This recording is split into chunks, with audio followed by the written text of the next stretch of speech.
आणि शुगरच्या मागच्या 4 वर्षात वाढत्या किमती क्लिअरली दाखवत आहेत की कुठं ना कुठं शुगर सेक्टरमध्ये डिमांड येत आहे. जनरली आपण चूक काय करतोय मित्रांनो, ज्या वेळेला एखाद्या सायकलचा टॉप असतोय, बूम पिरियड असतोय, ज्या वेळेला ती सायकल सगळ्यात टॉपला असते, आपण त्यावेळेला जाऊन त्यामध्ये इन्व्हेस्ट करतो.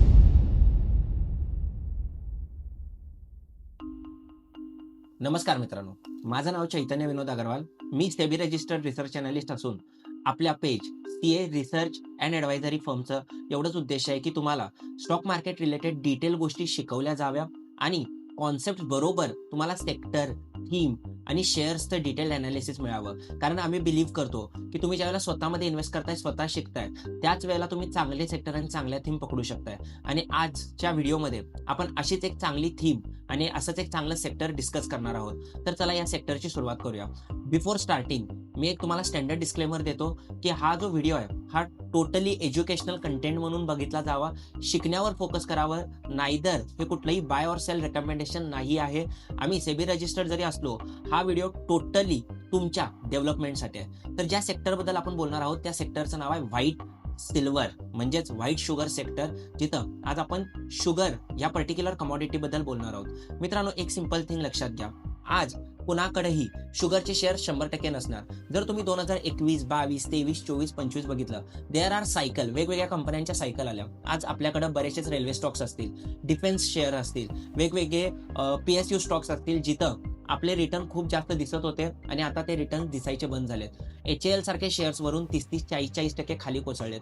मग जनरली असं का होतंय? याच्यासाठी मला तुम्हाला एक कॉन्सेप्ट शिकवायची आहे, ज्या कॉन्सेप्टला म्हणलं जातं capital return cycle concept. Now, what does it mean by capital return? हे एक बुक आहे, ज्या बुकमध्ये सांगितलं गेलंय की ज्या वेळेला एक सेक्टर ओव्हर हीट होत आहे, ओव्हर डिस्कस्ड होत आहे, तिथं बरंचसं कॅपिटल येत आहे आणि जिथं जिथं कॅपिटल जास्त येत आहे तिथं तिथं ऑटोमॅटिकली रिटर्न्स कमी यायला सुरुवात होतात. एक्झाम्पल घेऊया. समजा तुमचा एखादा चहाचा गाडा आहे आणि तिथं तुमचा पहिला चहाचा गाडा आहे. आता पहिला चहाचा गाडा आहे म्हणजे ऑटोमॅटिकली गर्दी होणार, बरेचसेच लोक तुमच्या इथे चहा प्यायला येणार, म्हणजे तुमच्या गाड्याच्या अवतीभोवती लोक झाली तर बिझनेस झाला तर तुमचा नफा ऑटोमॅटिकली वाढायला चालू झाला. आता होतंय काय, तुम्ही खूप जास्त रिटर्न मिळवायला लागलाय, तुम्ही खूप जास्त नफा मिळवायला लागलाय, हे तुमच्या पलीकडच्याला दिसतंय. मग हळूहळू एक चहाचा गाडा बघून दुसरा बघून तिसरा बघून चौथा. यानं होतंय काय, नंबर ऑफ कॅपिटल चेस व्हायला वाढलं. कॅपिटल जेवढे जास्त येत गेलं तसं तसं चहाच्या किमती कमी होत जाणार. चहाच्या किमती कमी होत गेल्या म्हणजे प्रोडक्टची किंमत कमी झाली, करणारी जास्त झाले, तर तुमचा जो नफा आहे, ज्याला आपण म्हणतोय रिटर्न ऑन कॅपिटल एम्प्लॉईड, जो नफा आहे तो ऑटोमॅटिकली कमी व्हायला चालू झाला. जसा जसा नफा कमी होतो तसा तसा बिझनेसेस अडचणीत यायला चालू होतात.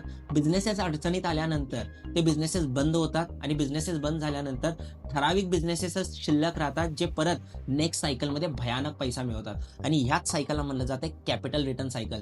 तुम्ही पण तुमच्या बिझनेसमध्ये बऱ्याचशाच वेळेला बघितलं असणार की अचानक खूप सारी लोक एंटर होतात, 4-5 वर्ष शिल्लक राहतात, त्यानंतर परत तेवढ्याच गतीनं ती लोक कमी व्हायला सुरुवात करतात. अशीच सायकल आजकाल शुगर इंडस्ट्रीमध्ये आहे. मागच्या 2, 3, 4 वर्षात तुम्ही कुठंच ऐकलं नसणार की माझ्याकडे शुगर शेअर आहेत किंवा मी शुगरच्या कंपन्या घेतोय किंवा मी एखादी नवीन शुगर फॅक्टरी टाकतोय. कारण आजच्या दिवसात शुगर सेक्टरमध्ये जर तुम्ही बघितलं, जेवढे पण कारखाने आहेत त्या कारखान्यांचा जो रिटर्न ऑन कॅपिटल एम्प्लॉईड आहे 6, 6.5, 7% आहे. आता याच्यासाठी डेटा पॉईंट काय आहे, तुम्ही ज्यावेळेला screener.in या वेबसाईटवर जाताय आणि कुठल्याही शुगर कंपन्यांचा शेअर उघडताय, तुम्हाला तिथे एक पॅरामीटर आहे ज्याला आपण म्हणतोय ROCE, जिथं तुम्हाला क्लिअरली विजिबल आहे की धंदा करून हे बिझनेसेस 6%, 7%, 5% असं मिळवत आहेत. आणि ड्यू टू एवढा कमी रिटर्न आलाय, आज जर एखाद्या नवीन माणसाला ह्या धंद्यात यायचं आहे, तुम्हाला वाटतंय का 7-8% मिळवण्यासाठी तो नवीन धंद्यात येईल?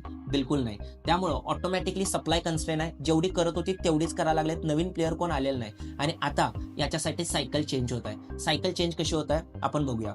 USA मध्ये ज्यावेळेला डोनाल्ड ट्रम्प सरांनी टॅरिफ लावायला चालू केले, त्यावेळेला सर्वात मोठं आणि सर्वात पहिलं टॅरिफ त्यांनी ब्राझीलवर लावलं. आणि तुम्हाला तर माहिती आहे, जगातला सर्वात हायेस्ट शुगर प्रोड्युसर जे आहे ते ब्राझील आहे. आणि ब्राझील सारख्या कंट्रीवर ज्यावेळेला तुम्ही टॅरिफ लावताय त्यावेळेला प्रॉब्लेम काय होतोय, आता मला अमेरिकेत शुगर तर पाहिजे, साखर तर पाहिजे, ब्राझीलवर मी ऑलरेडी लावलेला आहे टॅरिफ, तर ही शुगरची नीड सेकंड लार्जेस्ट प्लेअरकडनं आपल्याला कंप्लीट करून घ्यावी लागणार. आणि second largest player in the world is India, right? तर भारताला एक मोठं मार्केट USA सारखं ओपन झालं, जिथं आपण शुगर एक्सपोर्ट करू शकतोय. एवढंच नाही, रिसेंटली प्रधानमंत्री मोदी ज्या वेळेला जाऊन चायनामध्ये व्हिजिट केले आणि चायनीज प्रधानमंत्री बरोबर त्यांची भेट झाली, त्यानंतर चायनानं ट्रेड रेस्ट्रिक्शन हटवले. ट्रेड रेस्ट्रिक्शन हटवले याचा अर्थ काय, आता चायना म्हणते की तुम्ही आमच्या इथे येऊन सुद्धा विका. तर जगातला सगळ्यात highest sugar consumer that is China, जिथं आपण आता डायरेक्टली सेल करू शकतोय, जे आतापर्यंत आपण सेल करू शकत नव्हतो. विचार करा, 2 ठिकाणावरून डिमांड येणार आहे. एक USA मधून डिमांड येणार आहे, सेकंड डिमांड येणार आहे चायनामधून, राईट, जे आतापर्यंत आपल्याकडे डिमांड नव्हती. तिसरं आणि सगळ्यात इम्पॉर्टंट गोष्ट आहे इंडियाच्या इकॉनॉमिक पॉलिसीज. जर आपण आता बघितलं, ethanol ethanol ethanol ethanol is the biggest theme, right. जसं तुम्ही बघितलंय की नितीन गडकरी सरांनी बऱ्याचशाच त्यांच्या भाषणामध्ये सांगितलं की आम्हाला एथेनॉल ब्लेंडिंग करायचं आहे, पेट्रोलमध्ये एथेनॉल टाकायचं आहे. आणि एथेनॉल बनवण्यासाठी जे सर्वात इम्पॉर्टंट पॅरामीटर आहे, जे सर्वात इम्पॉर्टंट गोष्ट आहे, ते आहे मोलॅसिस. मोलॅसिस हे काय आहे? मोलॅसिस म्हणजे ज्या वेळेला तुम्ही शुगर केन पासून शुगर बनवताय, त्याचं जे कच्चा राहिलेला माल आहे त्यालाच आपण मोलॅसिस म्हणतोय. याचा अर्थ शुगरचा जो कच्चा माल मोलॅसिस आहे, त्याची पण एथेनॉलमध्ये लागणारी डिमांड कन्सिस्टंटली वाढत चाललंय, राईट. हेच मोलॅसिस अजून एका ठिकाणी वापरलं जाते, दॅट इज लिकर, दारू. दारू बनवण्यासाठी पण मोलॅसिसचा वापर होतोय. याचा अर्थ माझ्या मेन प्रोडक्टची तर डिमांड वाढतच आहे, पण माझ्या मेन प्रोडक्ट बनवताना लागणाऱ्या कच्च्या मालाची, म्हणजे त्यातनं तयार होणाऱ्या वेस्टची पण जी डिमांड आहे ती अल्टिमेटली वाढत जाणार आहे, राईट. हे गोष्ट तुम्हाला कसं कळणार? आता मला कसं कळणार की खरोखर शुगरमध्ये डिमांड आहे का नाही? याच्यासाठी मी तुम्हाला 2 डेटा पॉईंट दाखवतो. एक, रॉ शुगरचे कमॉडिटीचे रेट. जसं तुम्ही ह्या स्क्रीनशॉटमध्ये बघू शकता, शुगर केनच्या प्राइजेस ₹200 होत्या 2021 मध्ये, जे आता वाढून 2025 मध्ये $240च्या आसपास आलेले आहेत. एवढंच नाही तर रॉ शुगर 120 पासून 141. एक गोष्ट हमेशा लक्षात घ्या, एखाद्या गोष्टीची डिमांड आहे का नाही याचं फर्स्ट इंडिकेशन हमेशा प्राइस मधून येत आहे. कारण राकेश झुंझुनवाला सर म्हणतात ना, प्राइस नोज एव्हरीथिंग. भाव भगवानचे.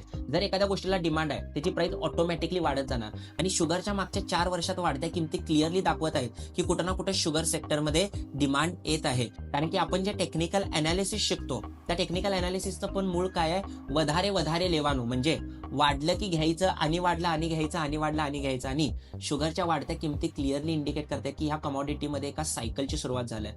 यात अजून एक बेनिफिट काय आहे? ज्या वेळेला अचानक डिमांड येते, तुमचा सप्लाय लिमिटेड असतोय, त्यावेळेला तुमचे मार्जिन्स वाढतात. म्हणजे थोडक्यात मी एखादी गोष्ट बनवण्यासाठी ₹100 माझा खर्च आहे, ओके, आणि माझ्याकडे एक रेग्युलर डिमांड आहे म्हणून मी तो स्टॉक 110ला विकतो. ज्या वेळेला डिमांड खूप जास्त येते त्यावेळेला तीच गोष्ट मी 110च्या ठिकाणी 112, 115 किंवा 120ला विकू शकतो. म्हणजे जे माझं 10% मार्जिन आहे ते 12%, 15%, 20% पर्यंत वाढत जाऊ शकतंय. आणि नवीन सप्लाय क्रिएट करायला, नवीन शुगर फॅक्टरीज टाकायला जो मिनिमम टाइम लागतो तो 2 ते 3 वर्षाचा लागतो, जे 2021-22 मध्ये हॉटेल इंडस्ट्रीमध्ये झालं. याच्या आधी हॉटेल इंडस्ट्री पण एका खराब सायकलमध्ये होती. अचानक कोविड नंतर रिव्हेंज ट्रॅव्हलच्या नावाखाली हॉटेलमध्ये खूप मोठा बूम आला. त्यामुळे हॉटेलचे जे रेंट होते 500,000ची रूम 3,000, 4,000 वर ट्रेड व्हायला चालू झाली आणि हॉटेल कंपन्यांचा नफा खूप जास्त वाढत गेला. जनरली आपण चूक काय करतोय मित्रांनो, ज्या वेळेला एखाद्या सायकलचा टॉप असतोय, बूम पिरियड असतोय, ज्या वेळेला ती सायकल सगळ्यात टॉपला असते, आपण त्या वेळेला जाऊन त्यामध्ये इन्व्हेस्ट करतो. खूप लोकांनी डिफेन्स सुरुवातीला नाही घेतलं, ज्यावेळेला त्याच्याबद्दल कोण चर्चा करत नव्हतं. टॉपला घेतलं ज्यावेळेला त्याच्यावरच सर्वात जास्त इंस्टाग्राम रील बनत होत्या. ज्यावेळेला आपण विचार करा, रेल्वेचे शेअर्स घेतले, कोण 2020-21 मध्ये रेल्वेचे शेअर्स घेत नव्हतं, पण 23, 24, 25 ज्या वेळेला त्या कंपन्यांचे रिझल्ट खूप चांगले यायला लागले त्यावेळेला जाऊन आपण घेतले. आज शुगर सेक्टरमध्ये तसं बघायला गेलं तर सगळ्या न्यूज खराब आहेत, सगळ्या गोष्टी खराब आहेत. कोणीही त्या सेक्टरला ओन करत नाही, कुणाचाही तिथे इंटरेस्ट नाही, पण डेटा पॉईंट दाखवत आहेत की इथं रिकव्हरी येण्याची प्रोबॅबिलिटी जास्त आहे. आणि टाटा म्युच्युअल फंडच्या ज्या मॅनेजर आहेत, बेसिकली टाटा फ्लेक्झिकॅप फंड सांभाळतात, त्यांनी एका इंटरव्ह्यू मध्ये सांगितलं होतं की तुम्ही कोणत्याही कंपनीला त्यावेळेला इन्व्हेस्ट केलं पाहिजे ज्या वेळेला त्यामध्ये 3 यू क्लिअरली विजिबल आहेत. एक, अनडिस्कवर्ड म्हणजे त्याची डिस्कव्हरी झालेली नाही. सेकंड, अंडर डिस्कस्ड, त्याच्याबद्दल कोण जास्त चर्चा करत नाही. आणि third, undervalue. Due to ते अनडिस्कवर्ड आहे, ड्यू टू ते अंडर डिस्कस्ड आहे, त्यामुळेच ते अंडर व्हॅल्यूड आहे. आणि आज जर आपण व्हॅल्युएशन मॅट्रिक्स बघितले, जसं पीई रेशो बघितला, जसं पीबी रेशो बघितला, जसं प्राइस टू सेल्स बघितलं, या सर्वच गोष्टींवर आज शुगर सेक्टर खूप जास्त स्वस्त आहे. आणि तुम्ही सुद्धा जाऊन ह्या कंपन्यांना अनालाइज केलं पाहिजे. जर तुम्हाला वाटतंय की ही थीम किंवा हे नॉलेज किंवा हे सेक्टर खूप चांगलं परफॉर्म करू शकतंय, हा व्हिडिओ जर तुम्हाला आवडला असेल तर आम्हाला कमेंट करून नक्की कळवा. तर आम्ही ह्या सेक्टरमधल्या कंपन्यांवर तुम्हाला एक डिटेल व्हिडिओ बनवून देण्याचा नक्की प्रयत्न करेन. कारण आज आमचा एम हा नव्हता की तुम्हाला स्टॉक रिकमेंडेशन देणं. आज आमचा एम होता की तुम्हाला त्या माइंडसेटमध्ये टाकणं की एफ-आय-आयज, डी-आय-आयज, एच-एन-आयज किंवा जेवढे पण करोडपती इन्व्हेस्टर या मार्केटमध्ये झालेत, त्यांनी कसा विचार करतात. त्यांनी ग्रीन म्हणजे बाय, रेड म्हणजे सेल विचार न करता एक पूर्ण सेक्टरचा अभ्यास करतात. सेक्टरमधून थीम ओळखतात, थीममधून कंपनी ओळखतात आणि त्या कंपनीवर जाऊन ज्यावेळेला बेट करतात, त्याच वेळेला आपण स्टोरीज बघतोय की 1 लाखाचे 1 करोड झाले आणि 10 करोड झाले. तर तुम्ही पण सगळ्यात बेस्ट गोष्टीमध्ये इन्व्हेस्ट करा. जर तुम्हाला यातल्या बऱ्याचशाच गोष्टी माहीत नव्हत्या आणि माहीत करून घ्यायच्या असतील, तर सीए रिसर्च अॅनालिस्ट पेजला Instagramवर आणि YouTubeवर फॉलो करायला विसरू नका. तुम्हाला असेच चांगले व्हिडिओ, असाच क्वालिटी कंटेंट देण्याची जबाबदारी आमची राहील. तुम्हाला हा व्हिडिओ कसा वाटला आम्हाला कमेंट करून नक्की कळवा. Chaitanya Agarwal signing off. Good day. Bye bye.